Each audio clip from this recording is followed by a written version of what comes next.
Cette émission est une présentation de Génacol, l'ultime solution pour vos articulations. Et de Pogo. Si c'est pas écrit Pogo sur ton bâton, c'est pas un Pogo.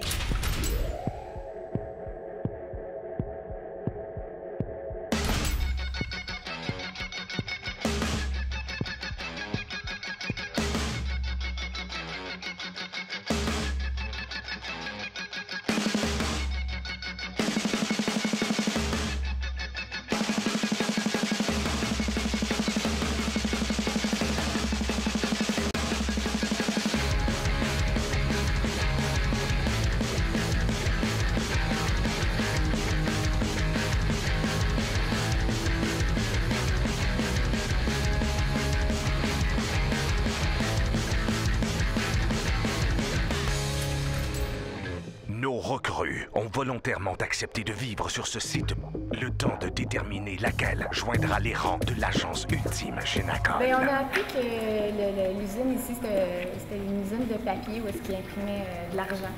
Il faisait du papier à rouler des cigarettes.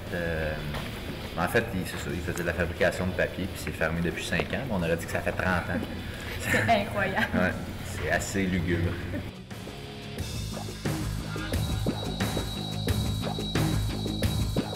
Je dirais que ma source de motivation, c'est mon âge.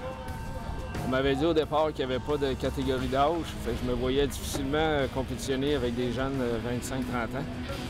Puis je m'entraîne quand même beaucoup, puis j'ai dit, regarde là, je vais être capable de prouver qu'on est capable d'avoir la forme aussi à 50 ans. Fait que c'est ça qui m'a motivé pour faire ce défi-là, puis jusqu'à maintenant, là, je pense que j'ai pris ma décision. J'étais prête à relever le défi puis à me dépasser, tout simplement. Puis je trouve qu'on fait ça pour une bonne cause aussi, pour les personnes défavorisées. Fait que c'est vraiment ça mes sources de motivation.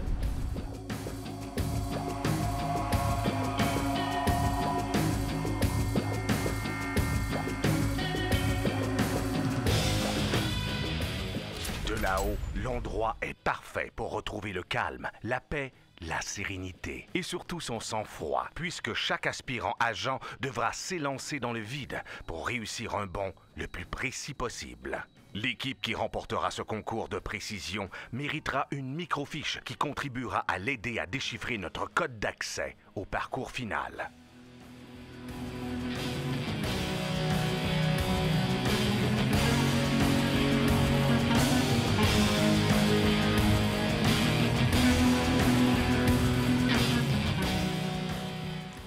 Alors, je vous présente Stéphane. Ça va bien aujourd'hui? Bonjour. C'est un spécialiste en décalade.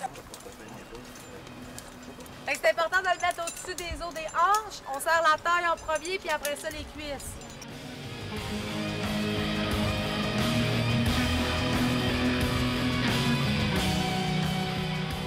Ceux-là, c'est pas un des autobloquants. Il faut les passer 3 fois. L'équipe Pascan Aviation et Auberge Madelino, Nicolas et Valérie qui se préparent pour affronter l'épreuve de la décalade. Ils représentent les îles de la Madeleine. Puis aujourd'hui, c'est une épreuve qui va être sécurisée par l'Association canadienne de décalade et de mountain cross. Décalade.com. L'épreuve de décalade va être une épreuve qui va demander un dépassement personnel très très grand. L'approche pour se diriger vers le coin, puis ensuite faire un saut pour la première fois de leur vie qu'ils font de la décalade. Généralement, les gens vont faire un saut de 12 pouces, le premier saut qu'ils vont faire. Et là, aujourd'hui, on leur demande de faire un saut d'une 50aine de pieds pour se rendre en plein centre de l'enseigne décalade.com. La décalade est un dérivé du rappel australien, une technique qui avait été développée dans l'armée afin de faire face à l'ennemi lorsqu'il descendait de buildings ou d'hélicoptères. La technique était très peu confortable, très peu sécuritaire. La technique a été reprise par décalade.com, modifiée pour que ce soit confortable, sécuritaire et accessible à tous.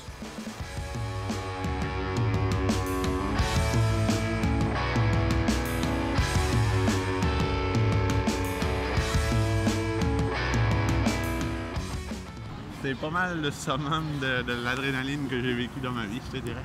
Mais c'est un bon feeling, là. J'ai vraiment adoré ça. C'est pas... j'ai pas eu si peur que ça. Je faisais vraiment confiance à l'équipe technique, puis j'essayais de me concentrer, tu sais. Bon, tu y vas, c'est ça que tu as à faire, puis go! Fait que j'ai vraiment aimé ça, là. C'est clair que je vais en refaire. Ben nous, on en refait dans 2 minutes, là, mais c'est clair que je vais devenir accro, là. Marc-André et Mélanie de l'équipe Qui Roule représentent l'Estrie. Ils sont tous deux policiers et ont à affronter l'épreuve de décalade. Ils vont avoir à partir d'en haut et à descendre en le moins de bon possible dans l'enseigne décalade.com. Au secours, au secours, au secours. Quelqu'un vient me chercher. Position d'arrêt. Maintenant, on prend l'attention de la corde, on avance les pieds sur la bordure blanche, toutes les deux. Tu peux Est-ce qu'on tient cette corde-là aussi? Cette corde-là, on la Non, tient. tu n'auras pas besoin de ta main gauche. Sur ta cuisse. OK. Redresse ton dos, s'il te plaît. On commence à pencher le poids vers l'avant en gardant la position d'arrêt. Avance tes pieds, avance tes pieds. Redresse-toi. Tiens-toi debout comme sur un plancher. Tiens-toi debout. Oui. Il va, OK, commence à mettre du poids. Laisse ton poids. Me balancer. Pour pivoter, exactement. Redresse ton dos. Redresse ton dos. OK, donne du lousse tranquillement. On commence, on y va. On commence à marcher pour aller se placer sur la bande de tapis. La décalade est beaucoup plus psychologique que physique. Ça demande aucune condition particulière physiquement. C'est vraiment de prendre le contrôle de nos actions, de ce qui nous fait peur, d'aller face et de prendre contrôle de ce qui nous entoure, de notre environnement.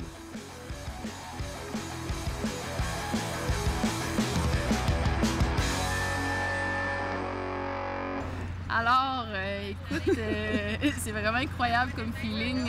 Vraiment, moi, je me suis garde, je fais confiance à l'équipement, have fun. Puis, pouf, j'avais visualisé mon saut, la technique un petit peu avant de sauter. Puis, c'est indescriptible. C'est fou, c'est fou, c'est fou. Quand t'es en haut, là, tu vois les personnages tout petits, puis tu dis, ça se peut pas. Même le premier feeling de te pencher, là, on a tendance à tenir le garde. On dit, ça va-tu tenir, ça va tenir? Puis, comme Mélanie dit, là, on n'a pas le choix de prendre confiance en l'équipement jusqu'à maintenant. Là, tout a été parfait ici, puis on fait confiance, puis on s'est garoché, là, puis ça a fonctionné. Yes.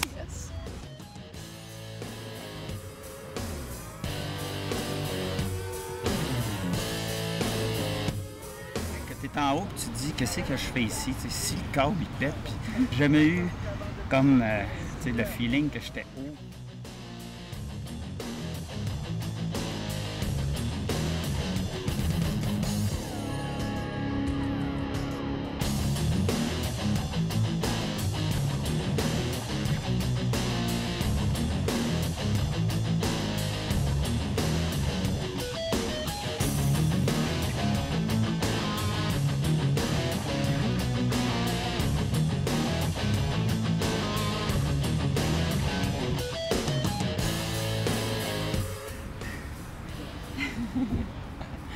C'était bien, apparemment c'était super bien, mais j'ai hésité au début, puis pourtant j'ai déjà fait la décalade avec la même équipe. Puis ça s'est super bien passé, puis aujourd'hui, je sais pas, je suis arrivée en haut, j'ai eu un vertige. C'est très haut. J'ai eu un vertige, c'est ça qui est arrivé. Ouais, c'est sûr. Puis pourtant, puis on a eu notre tube, donc... Oui.